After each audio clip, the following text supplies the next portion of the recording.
को जय मसीह की। प्रभु यीशु मसीह के मधुर और मीठे नाम में शालोम। आज का वचन पाया जाता है नीति वचन 21 उसके 23 में, जहाँ पे वचन कहता है, जो अपने मुख को वश में रखता है वह अपने प्राण को विपत्तियों से बचाता है। हाँ प्रियों, ये वचन हमें बहुत बड़ी और गंभीर बात को बता रहा है।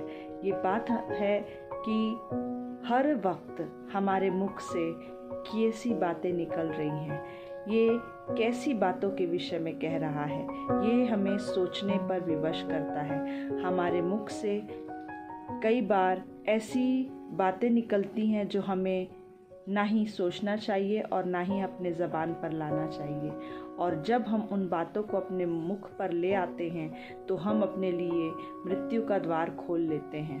प्रियों, ये वचन कह रहा है कि वह अपने प्राण को विपत्ति से बचाता है जो अपने मुख को अपने वश में रखता है। प्रियों, सचमुच हमें अपने ज़ुबान को अपने कंट्रोल में रखना है। हमें वचन बताता है कि अपने ज़ुबान की चौकसी कर, ताकि उसमें से कोई बुरी बातें ना निकले। तो प्रियों, हमें ध्यान देना है और नपे तुले शब्दों में और सटीक और सारांश के साथ परमेश्वर के वचनों को अपने मुख से निकालना है, ना कि कोई गलत बात जो हमें मृत्यु सैया की तरफ ले जाए। ऐसी कोई बातें हमें नहीं निकालनी है।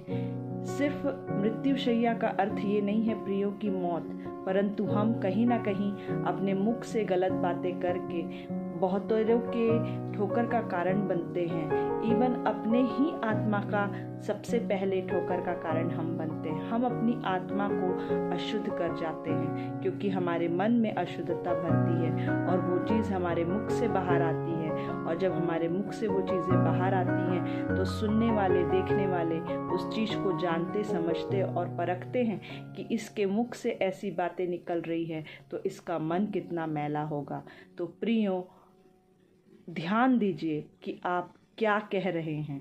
कहीं ऐसा तो नहीं कि आपके जीवन से, आपके चाल चलन से, आपके बोलने से कोई आत्मा ठोकर खा रही हो। और प्रियों, यदि ऐसा कर रहे हो तो आप नुकसान कर रहे हो। अपने आप को कंट्रोल कीजिए, अपने ज़ुबान को कंट्रोल कीजिए, ताकि आप अपने आप को विपत्तियों की तरफ ना लेके जाएं। अपने आप को बचाइए और बहुतों को भी बचाइए। परमेश्वर आप सभी को बहुत आयत की आशीष दे। आमीन।